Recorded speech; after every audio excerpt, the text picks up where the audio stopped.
Okey, baiklah soalan antara yang cikgu tanya dalam pentaksiran untuk buka sekolah ni adalah tajuk ni lah, tajuk jadual persamaan perakaunan. Sebab ini memang tajuk basic lah untuk form 4 lah. Jadi macam tu lah, kamu tengok soalan dan kamu diberikan jadual. Jadual tu dari segi butiran dia dah tolong tulis.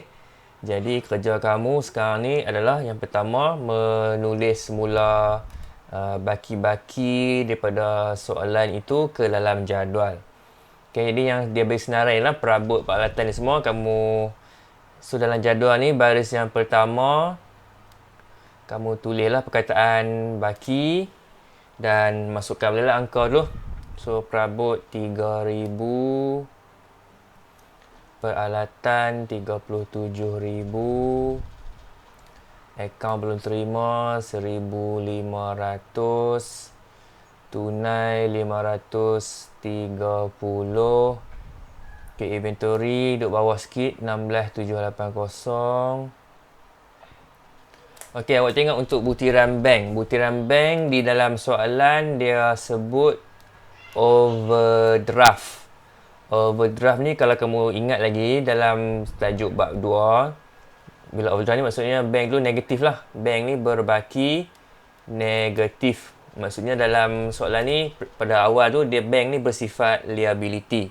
Tapi ingat bila kita buat soalan jadual persamaan perakaunan, walaupun dalam soalan dia sebut bank tu overdraft, kamu still buat senar butiran bank tu masih lagi di bawah aset.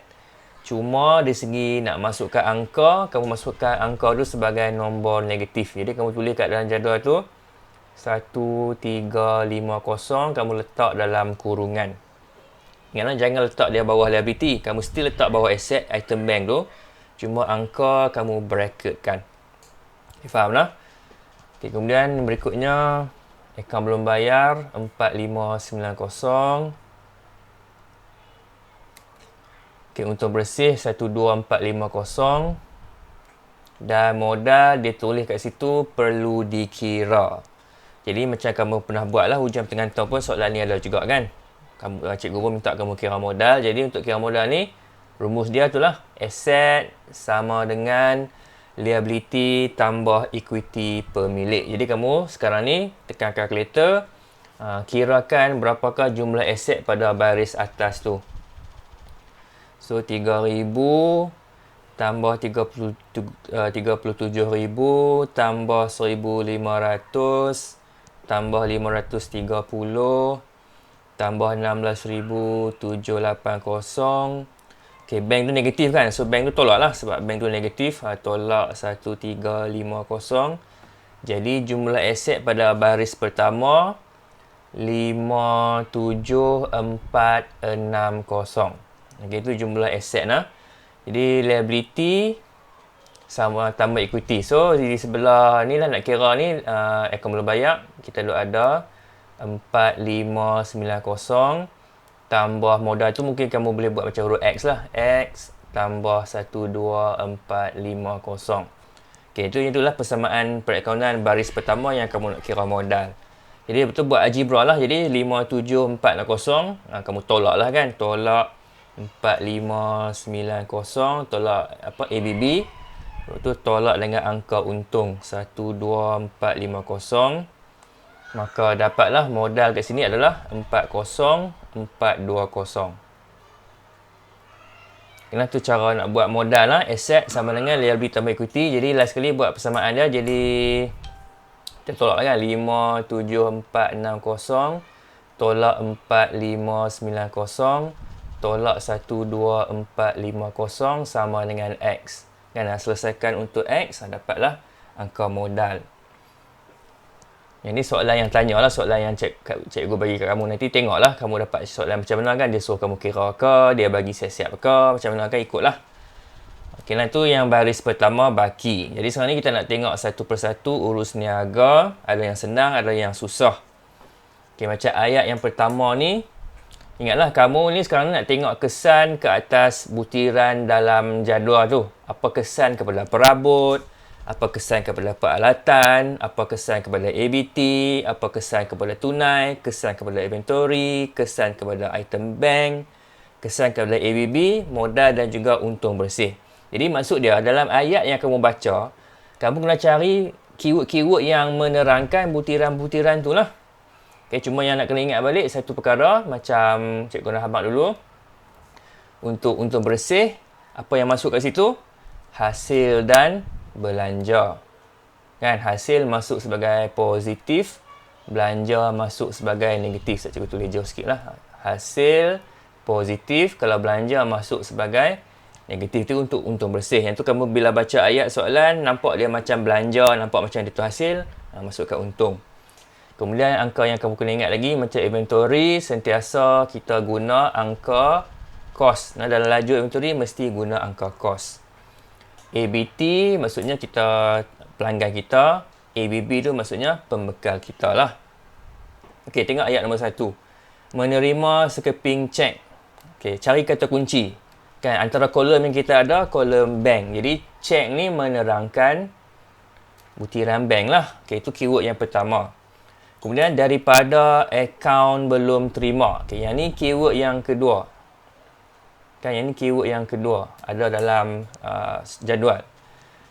Kemudian, yang ketiga, dia kata dan diskaun diberi. Ini pun kena ingat lah. Yang ni pun satu lagi keyword. Diskaun diberi ni, kamu faham sebagai apa? Kamu faham dia sebagai belanja. Kan, kamu tengok balik senarai yang cikgu pernah bagi kat kelas kamu tu. Yang senarai aset dengan liability belanja semua tu kan, yang cikgu buat nota sistem catatan berguru yang slide atas tu. Kamu kena hafal lah apa-apa contoh belanja, apa-apa contoh hasil semua tu kamu kena faham lah. So dalam ayat nombor 1 ni ada 3 lah. Cek, kita faham sebagai bank. ABT dan juga diskaun diberi kamu faham sebagai belanja. Jadi cuba masukkan angka dalam soalan. Okey, yang ada angka item mana? Item mana yang sebenarnya ada angka? Menerima sekeping cek daripada ABT berjumlah 800. 800 ni angka siapa? Angka cek ke angka ABT? Kelas, 800 itu angka cek ke angka ABT?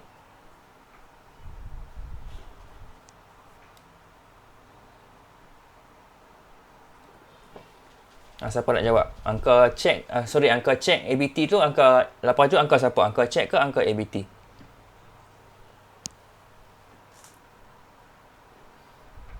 Menerima sekeping cek daripada ABT berjumlah 800. Itu angka siapa 800 tu?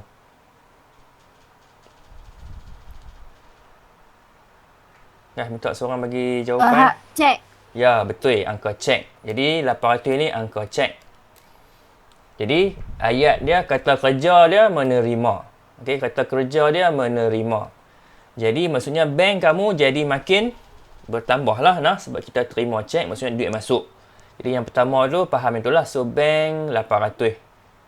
Okey, masukkan angka. Kalau positif tu, tak tulis simbol pun tak apa. Orang faham lah itu tambah. Okey, so yang cek, maksudnya bank bertambah sebab kita menerima. Okay, kemudian yang angka RM30 tu, untuk angka diskaun lah kan. Dia bagi diskaun. So, kita lah bagi diskaun. Kita bagi diskaun RM30. Diskaun diberi tu, faham dia sebagai belanja. Jadi, bila belanja, masuk kat kolom untung bersih lah sebagai angka negatif. So, letak sini RM30. Dalam kurungan lah kat lajur untung bersih. So, jadi angka yang kamu tak ada lagi, angka ABT lah. Angka yang kita kena kira sendiri adalah angka ABT. Dia ingat kita nak bagi balance. Sempadan dia kat mana? Sempadan dia antara bank dengan ABB lah. Yang ni kata sempadan ni. Ni garisan sempadan dia. Saya cikgu draw bagi tebal sikit line tu. Yang ni dia punya border ni. Border dah tu. Kiri dan kanan tu, aset, pemisah antara aset dengan liability dengan equity. Jadi, make sure kita nak bagi baris tu, angka bersih dah seimbang. Jadi, sebenarnya berapakah ABT punya angka? Jadi, sebelum tu, ABT tambah ke tolak? ABT tambah ke tolak? Kita menerima cek daripada ABT. Dalam erti kata lain, bermaksud ABT membayar hutang. Ya, betul, tolak. Jadi, ABT akan tolak. Sebab dia bayar hutang lah. Kita terima cek daripada dia bayar hutang. So, sekarang ni tengok angka. Nak bagi balance kiri dan kanan. Sebelah kanan ada negatif 30. Sebelah kanan ada negatif 30.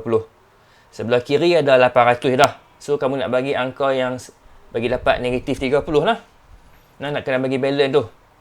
Jadi, maksudnya kena letak berapa ringgit ABT. Nak tolak berapa ringgit.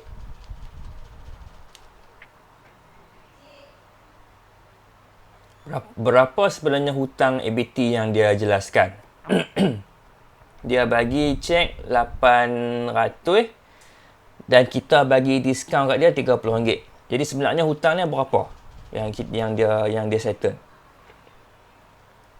Nak bagi dapat negatif 30 nilai bersih. So awak kena letak negatif berapa kat sini? Berapa ringgit kelas? Supaya bila awak kira balik dapat dua-dua belah negatif 30. Kiri negatif 30, kanan pun negatif 30. So nak letak tolak berapa kat sini? Dia bayar hutang 800, cek. Lepas kita bagi diskaun RM30. Jadi hutang dia sebenarnya berapa? Berapa kelas? Berapa ringgit ni? 800 berapa?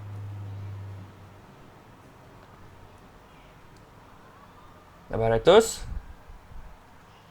Tak nak jawapan? 800. 30. Ya, 830 lah. Kan, kamu cek boleh lah kan. 830 negatif. Kalau tak yakin, tekan balik kalkulator. Negatif. Kan, tulis negatif 830. Betul kan angka ABT. Tambah balik dengan bank. Tambah 800. Dapat negatif 30 kan. Sama dengan belah kanan negatif 30. Confirm lah. Okay, iaitu cara kamu nak detect. Okay, nanti tu nombor 1. Lupa tulis nombor Roman ya. 1 Roman. Alright, settle nombor 1 lah. Okay, nombor 2. Peralatan dinilai semula. Yang ni ada kaitan dengan yang kamu baru belajar. Yang kamu sedang belajar dalam modul 8.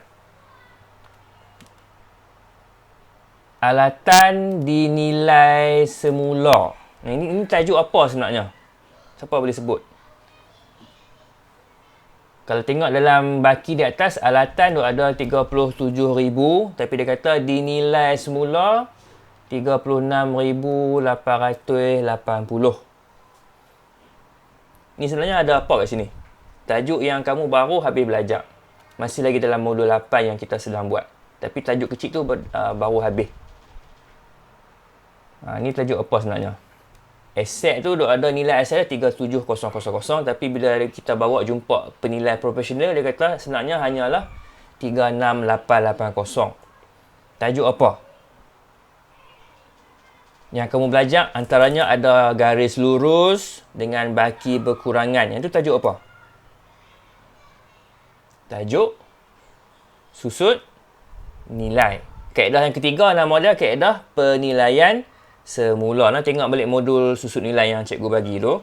Dia ada 3 kaedah. Garis lurus, penilaian baki berkurangan dengan penilaian semula. Yang ni dia masukkan item susut nilai dalam tajuk ni. Okay, jadi macam mana kamu nak kira dia punya nilai susut nilai tu? Kamu just ambil tolak lah. 37,000. 37,000 kamu tolak dengan 36,880.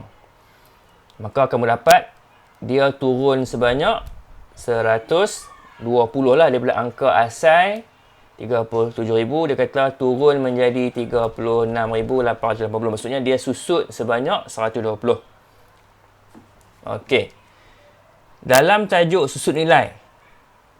Susut nilai tu masuk dalam akaun ontologi bawah hasil ke bawah belanja? Susut nilai ni masuk bawah hasil ke bawah belanja?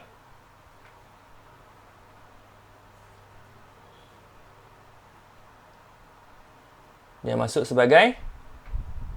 Belanja. Okey, betul sebagai belanja. Jadi faham lah. Bila awak dah faham benda tu belanja, yang pertama sekali masuk di bawah lajur untung bersih. Jadi bila belanja sebagai negatif lah. So yang pertama kamu letak negatif 120. Lajur untung bersih. Lagi satu lajur siapa nak letak? Nama benda tu lah kan. Lagi satu kamu letak kat lajur peralatan lah. Yang keyword yang depan sekali tu. Peralatan. Alatan sekarang ni dah turun nilai kan. So kena tolak sebanyak 120. Okay, nanti jawapan nombor 2 lah. Bawah, salah kolom. Peralatan. 120 dan juga untung bersih masukkan sebagai tolak lah 120 sebab dia belanja. Okey, itu ayat nombor 2. Kalau tak faham apa-apa tanyalah. Ayat nombor 3 yang ni complicated sikit. Tunai bernilai 2,500 dari hasil jualan barang niaga berkos RM1,600 digunakan untuk membayar hutang kepada akaun belum bayar. Okey, yang macam biasalah mula-mula kamu cari kata kunci. Yang 3 perkataan hujung tu, yang pertama lah kan, akaun belum bayar ni, satu kata kunci dia. Kita tengoklah kesan dia apa kepada ABB. Kata kerja lepas tu membayar hutang kan. Jadi maksudnya ABB akan berkurang lah. Tu yang pertama lah yang kita boleh ambil pada ayat tu. Yang kedua, kata kunci dia apa lagi satu? Barang niaga ni. Kan, barang niaga. Barang niaga kalau kita translate kepada jadual, inventory lah. Jadi kata kerja depan dia, jual. So, bila barang niaga dijual, maksudnya barang niaga pun akan kita masuk sebagai tolak juga. Kalau ikutkan dalam lagi satu perkataan tu, tunai kan. Dia kata tunai. Tunai 2,500. Yang tunai 2,500. Daripada hasil jualan, kos barang tu 1,600. Tapi dia kata tunai tu kita dah guna untuk membayar ABB. Maksudnya, dalam jawapan kamu, nak masuk tak laju tunai? Nah, itu kena tanya dulu soalan ni. Yang ayat nombor 3 ni dia agak complicated sikit. Senang cerita macam ni. Kamu masukkan angka yang kamu memang tahu siapa punya. Okey, inventory nak tolak berapa? Inventory nak tolak berapa? Barang niaga tu inventory lah. So, yang tu nak tolak berapa? Cikgu dah tulis kat atas tu kan. Kita sentiasa masukkan nilai kos.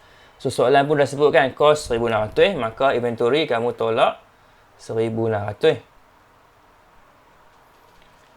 Okey, akaun belum bayar pun dah kita pun tahu. Kita bayar hutang kat dia. Jadi, akaun belum bayar akan tolak. Tapi sekarang ni, berapa nilai yang kita nak tolak? Berapa hutang kita bayar kat ABB? Tu baca ayat tu, betul-betul. Berapa yang sebenarnya kamu bayar kepada ABB? Berapa nak tolak ABB?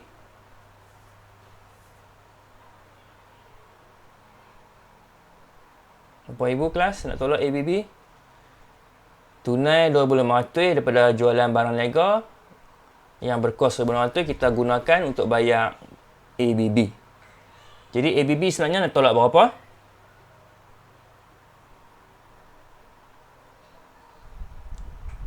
RM2,500 itulah. Okey.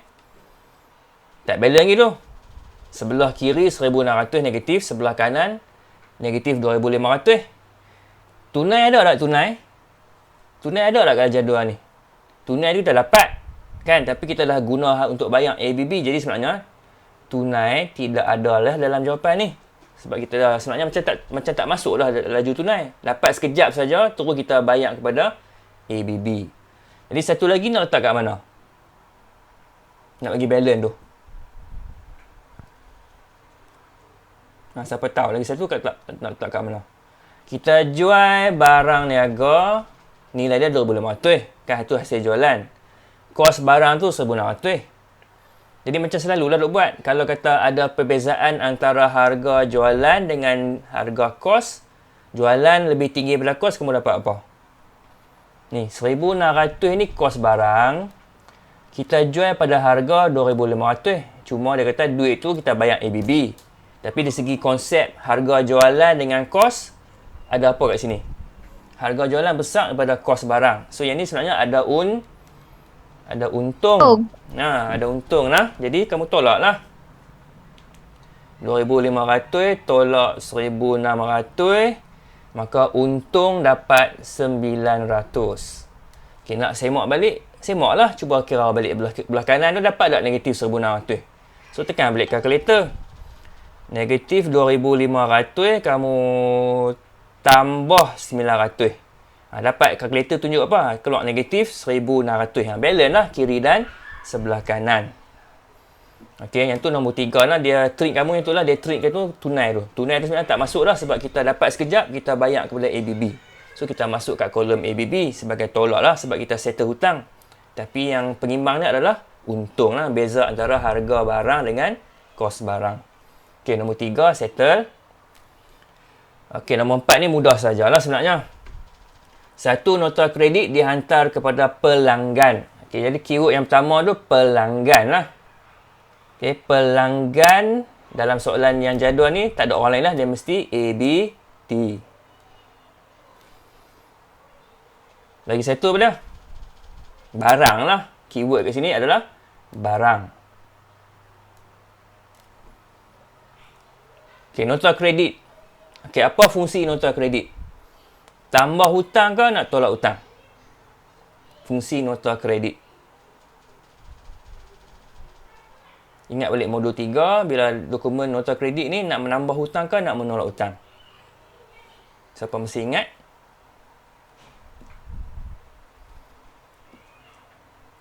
Kita nak tolak nah, kita nak tolak. So yang ni kesan yang pertama ABT akan berkurang. Okey, bolehlah bulan jawapan. Siap-siap. So ABT akan berkurang kerana barang tersalah jenama. Jadi maksudnya ABT tu membuat pulangan lah, dia bagi balik barang. Jadi yang pertama sekali mungkin boleh tulis ABT berkurang 100. Lagi satu hak barang tu lah. So barang macam biasalah masuk kat kolom inventory. Jadi inventory ni maksudnya nak letak berapa? Pelanggan bagi balik barang, bermaksud barang kita bertambah balik lah.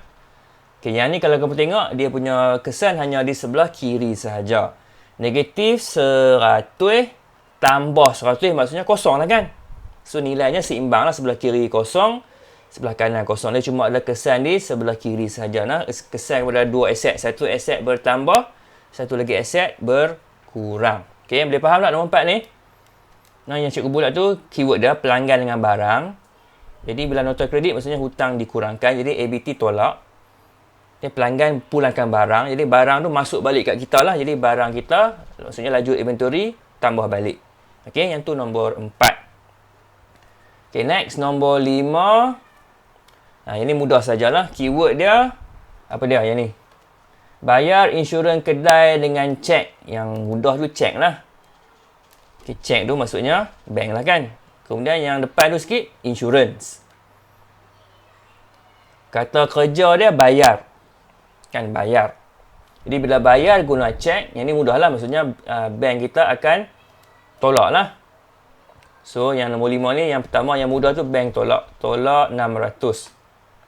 So ni buat kurungan lah bagi sama dengan lain. Tolak 600. Insurans. Insurans tu apa? Insurans tu apa? Masuk kolom mana? Tengok balik senarai-senarai nota sistem catatan bergu tu. Insurans tu adalah apa? Belanja. Nah, dia adalah belanja. Jadi bila belanja, tajuk ni masuk kat lajur untung bersih sebagai negatif. So letak sini tolak 600. So sama lah, balance lah kiri kanan lah, negatif 600, negatif 600. Okay, itu nombor 5. Nombor 6. Yang ni pun trik juga ni. Cik Dorin menjual perabot peribadinya berjumlah RM8,000. RM3,000 dimasukkan ke akaun bank perniagaan. Okey, yang ni sebenarnya apa yang berlaku? Siapa boleh explain? Dia jual perabot peribadi pada harga RM8,000. Kemudian daripada RM8,000 tu, RM3,000 dia bawa masuk ke dalam akaun bank perniagaan. Okay, nombor 6 ni sebenarnya apa yang berlaku? Siapa boleh cerita?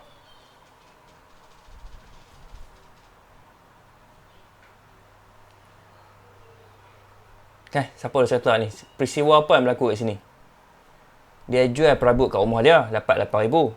Kan, tu RM5,000 tu dia pakai, RM3,000 dia bawa masuk ke dalam akaun bank perniagaan. So, keyword yang pertama, bank lah kan. Tambah modal lah cikgu. Ya, betul. Betul, Bina. Betul. Pandai pun. Tambah modal. Okey, jadi yang ni modal lagi satu sebab dia kata perabot peribadi dan duit tu pula dia bawa masuk ke dalam perniagaan. Jadi sebenarnya ni adalah modal. Okey, jadi macam mana nak masukkan dalam jawapan? Dua-dua bertambah lah. Kan? Duit dimasukkan dalam akaun bank. Jadi bank bertambah 3,000 dan modal pun 3,000 je. Yang ni modal ni hanya takat 3,000 lah, bukan 8 lah. 8 tu nilai yang dia jual. Tapi angka yang kita masukkan dalam jawapan adalah 3,000 lah sebab dia hanya masukkan modal sebanyak 3,000 saja. 5,000 tu kamu abaikan lah. Nah, yang tu dia joli kat dia lah. Okey, yang ni settle. Last sekali. Sekeping cek yang diterima daripada akaun belum terima. Okey, itu keyword yang pertama. Yang kedua tu cek lah kan. So nampak dah tu. Sekeping cek. Okey, keyword pertama cek yang diterima daripada akaun belum terima. Itu keyword yang kedua. Akaun belum terima.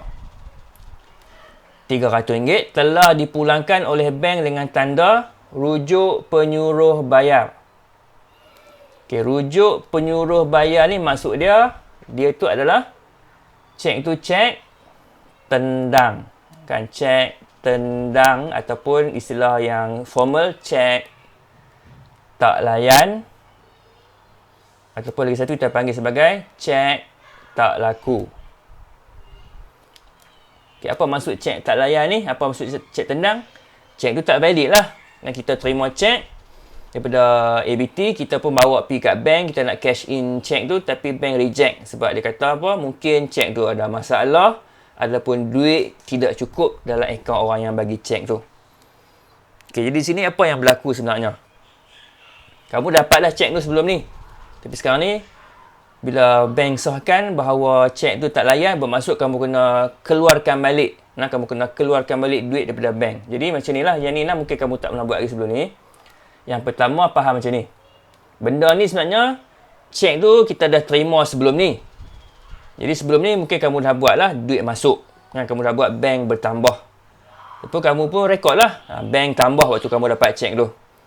Bank pula akan ambil masa beberapa hari untuk proses. So, kamu tak tahu lagi sebenarnya duit tu masuk ke belum. So, kamu pun dapat pernyataan bank. Jadi, bank beritahu bahawa cek ni sebenarnya tak laku. Jadi, bank dalam angka bank kamu kena tolak balik. Nah, kamu kena tolak balik. So, yang ni kamu akan masukkan sebagai bank tolak 300. Nah, dulu kita dah rekod dia sebagai tambah. Kita pun seronok lah. Yeay, dapat cek. Kita pun tambah bank 300. Kita pun pulang dengan gembiranya. Pelanggan kita bayar hutang. Hutang pun kita tolak lah kan. ABT kita tolak. Bank kita tambah waktu tu lah. Waktu kita dapat cek tu. Kemudian bank maklumkan kita. Sorry cik. Cek ni tak layan. Kita pun dengan kecewanya. Kena reverse balik lah. Jadi maksudnya bank yang kamu tambah tadi. Kamu kena tolak balik. Dan yang kedua. ABT ni. Yang sebelum ni kamu dah tolak sebab konon-konon dia bayar hutang. Bila cek tu tak layan, maka kamu kena tambah baliklah hutang dia. Nah, faham tak? Jadi dalam jawapan ni, lagi satu kena letak sebagai ABT tu sebagai tambah. Nah, seolah-olah macam dia tak pernah bayar hutang lah. Dulu dia bagi cek, kita dah tolak hutang dia, kita dah tambah bank. Bila kita confirm cek tu tak layan, kita kena reversekan balik benda tu. So, bank kena tolak balik, hutang dia kena tambah balik. Okay, boleh faham tak yang tu lah? Okay, so last sekali, macam biasalah, kamu kena jumlahkan. Yang ni cikgu nak minta kamu buat ni lah. Jumlahkan angka-angka ni semua, kira betul-betul. Lepas tu, ambil angka yang bawah yang baru ni. Okay, angka-angka yang baru ni masukkan ke dalam penyata kedudukan kewangan. Walaupun soalan ni tak minta buat, cikgu dalam kamu punya ujian, cikgu minta buatlah PKK daripada jadual tu lah. So, gunakan angka yang terbaru yang bawah ni.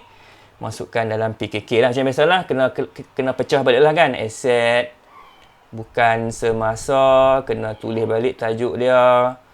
Tu kamu pun senaraikan lah kan. Lepas tu, aset semasa. Buat tajuk.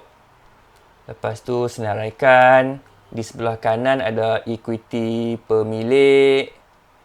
Ini macam biasalah, modal awal, tambah untung. Kalau dapat angka ni positif, tambah untung. Kalau bawah ni dapat angka negatif, kamu tulis tolak rugi bersih. Soalan ni tak ada ambilan. Tapi mungkin soalan kamu ada ambilan. Kalau ada ambilan, buatlah tolak ambilan. Lepas tu kita ada modal akhir. Ini bahagian ikuti pemilik. Macam kamu nak buat soalan yang PKK yang baru ni lah kan. Sama lah bahagian EP tu. Kemudian bawah dia ada liability semasa. Itu yang masuk apa? Akaun belum bayar. Okey, senaraikan. Okey, yang soalan ni kebetulan tidak ada butiran ambilan. Okey, cikgu nak ingatkan kamu balik. Katakan soalan selepas-lepas ni lah ada butiran ambilan. Kamu pun faham kot. Ambilan dalam jadual kena masuk tambah. Kan? Ambilan dalam jadual sentiasa masuk sebagai tambah.